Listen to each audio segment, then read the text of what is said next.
and welcome to my nature diaries. I love adding these mini watercolor landscapes to my nature journal or nature diary, whether complicated or even if it's just simplified in an illustrative manner. And I want to share with you some tips of how you can add these to your own sketchbook, nature journal, nature diary as well.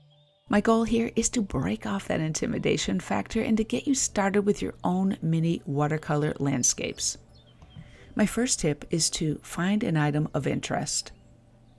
Choosing one main feature of something that you see while you're out on a walk or a hike is a great way to just get past all the hefty compositional rules to art and just get started by painting something that sparks your imagination. I'm a big advocate of just getting started with something and then going back and asking questions later. It's kind of like the way we learn how to speak. We learn how to speak and then we learn the rules. So maybe I snap a photo of something and then I ask, is it the colors? Is it the bridge itself? Is it the lighting, the feeling I have? What are the things that make me want to put this into a little painting? In my case, it was all four of those factors that made me want to include this one. Here are a few more examples, with this one being a little train depot that I just thought was so pretty with the flowers that were in the foreground. For me, this just represented the scene that was there on that particular day. And here is an example of a bit of a more complicated or detailed version, but I love the colors, how they pop out, and capturing that moment was priceless. Number 2 is to draw a simple sketch. Now, you don't have to do this. However, as a beginner, I think this is a great way to, again, build confidence in your drawing skills. In an inexpensive watercolor journal, I'm going to just draw a few boxes so I can work on looking at the photo and seeing how I can simplify all those really crazy looking shapes. There are many ways that you can do it. However, I would just suggest making it as easy as possible by just trying to capture the gist of the biggest shapes that you see. I'm not going to really work on any of the shapes that are in the foreground, but I'm going to concentrate mostly on at least with the landscape and the foliage in the background. It's much easier to just paint over and get those details in the foreground once you get that background kind of established. Again, this is how I tend to draw and simplify, but you can do whatever method works for you. I guess the main thing is just to start drawing. I'm really just working on capturing this bridge. This is the main feature that I love, but I also love the fact that it's opening it out onto light. Now, this is something that I may just sketch in roughly and paint simply in my nature diary, but I could see myself making a little painting where I'm working much harder with some of these other elements and details in the future. However, for a sketchbook, you don't need to do that. It's really about just learning how to get in these simple basics so you can get started with your painting. When you are practicing outside of your nice watercolor journal, you can really have the freedom to erase and not feel guilty, just to experiment again and do whatever it takes to be able to capture enough of that picture or photo, or maybe if you're doing it outdoors, the scene, without feeling intimidated or overwhelmed. I feel like this method has really been one of the biggest ways to give me confidence by making these preliminary sketches before I would go into my sketchbook and make the main drawing. I'm going to show you another quick example. You can see I have sped this up quite a bit, but I want to show you how even this little woodland scene where it feels like the details are so overwhelming, you can just quickly sketch in the main characters of the photo. One of the things I loved about this one is that tree to the right. I always like putting some kind of dark object in one side of the frame. I just think it's kind of a nice way to ground the painting overall. And of course, I love the lighting and the shadows and the colors, once again, of this little snapshot. If you notice, I'm not making this exactly like what I see with all the shadows and even the trees. I'm just using them as a reference. The nice thing about making a sketch before you get started is the fact that you can alter it or change it once you start to actually paint it.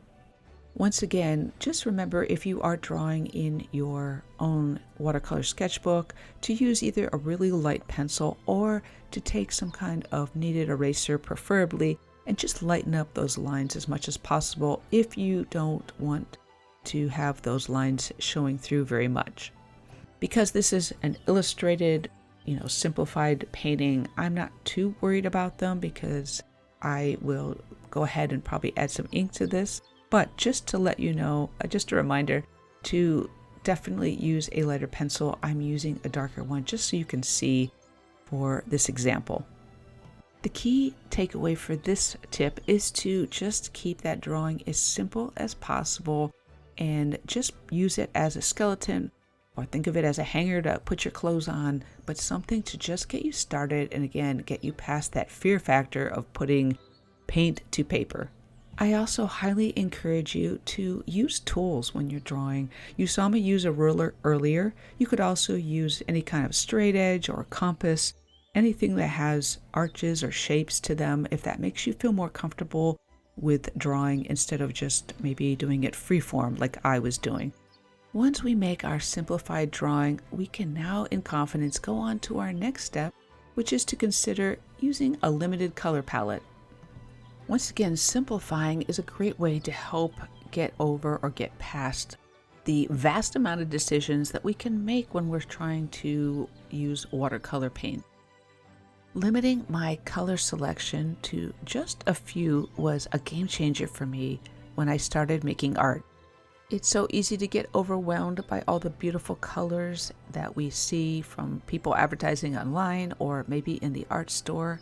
But you don't need that many colors, especially to get started. I have used this particular watercolor palette, which I will have linked in the description. It's Winsor Newton Cotman Colors. It's a great beginner palette to get started with, and you don't have to make a lot of decisions when you have limitations. I have quite a few palettes containing these exact colors. I will say I replaced the China White with a Payne's Gray because that's something that I use more. But other than that, I have it pretty much the same as when I first started. I do believe that sometimes limitations can help our creativity, which leads me to the next tip, which is create interest with a variety of colors. It's very interesting that when we look at a plant or a bush or a landscape, it's all green, but yet we realize later, wait a minute, there's all kinds of different greens or browns, even pinks and reds and earthy tones that are involved in that landscape. Because of this, we are going to want to add those dimensions and interest in our painting. So you can go ahead if you want to pre-swatch, I guess, or make swatches of different colors that you can make from this palette. Swatching your colors can be a really great way of, again, taking away the intimidation before you start your painting. I tend to be a lot more organic in my style of art, so I will mix things in the palette. I will mix colors actually on the watercolor paper as well. You just have to decide what's easier for you, what takes away the intimidation factor, or what creates pleasure for you when painting. It is important to kind of get an idea of what your personality type is like so that when you start art or painting, you know what methods or techniques might work better for you. The main thing is to just try to experiment with these colors. I tend to look at the reference photo and just try to see how much I can match the colors to a certain extent, but also to make sure that anything in the sun, it has a little bit more gold to it, and then anything in the shade is more in the blue tone range. Again, I'm not saying this is some hard and fast rule. It's just a place to get started and to paint. It's just good to get paint on the paper. Start light. You can always go darker when it comes to watercolor paint. Another thing is to use that paintbrush to just make different shapes and patterns on your paper. You can do quite a bit, especially when you use a larger brush. That could almost be another bonus tip, is to paint with a brush a little bit bigger than what you might think that you feel comfortable with. This will cause us to loosen up a little bit with our painting and not be so precise, especially if we're trying to just make it more illustrative. Feel free to experiment with colors even on the actual painting itself. With watercolor, especially when you're painting with a very wet paint, you can lift, you can mix and blend. That's one of the reasons I love it so much. Once that paint begins to dry, that will lead me to my next step of painting, which is to create contrast with lights and darks. I've shared this before, especially in some of my drawing videos, but to add that contrast, and I'm doing it here in a subtle way with this bridge.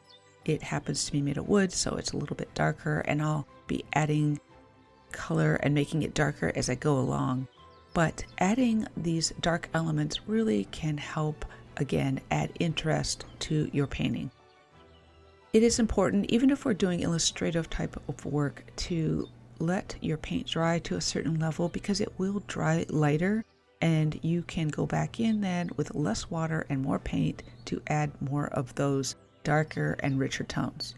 If you're feeling encouraged with this video, I'd love to have you subscribe for more nature art. Also comment, like, and share the video. That helps me out immensely and I appreciate it.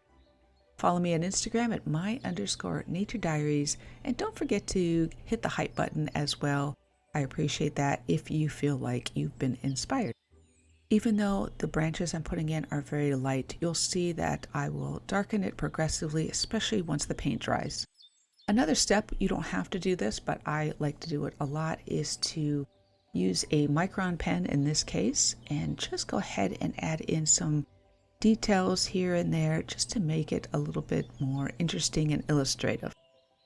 Think of a micron or even a fountain pen as yet another tool to give you confidence and control in your sketchbook. While you certainly don't have to use them, feel free to add any kind of mixed media, even watercolor pencils, if that helps you achieve the look you're going for.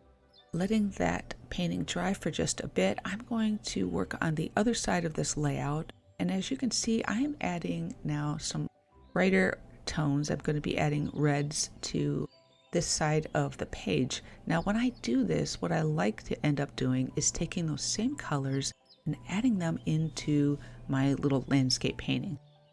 This is one of the reasons I like putting a mini landscape in a nature journal spread, because it allows me to use colors. It forces me to think outside the box and again use colors that I normally wouldn't think of using in the painting itself. If your painting feels flat, go ahead and add a color that you wouldn't necessarily think of using. Like in this case, I'm using alizarin crimson, some cadmium red, I'm mixing them up. And I think it also helps to create much more cohesion amongst the whole layout itself. I hope this video has inspired you to make your own little mini watercolor landscapes. Just keep them simple and fun, and I think you'll enjoy them.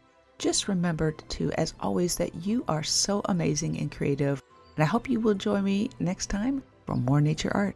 Take care.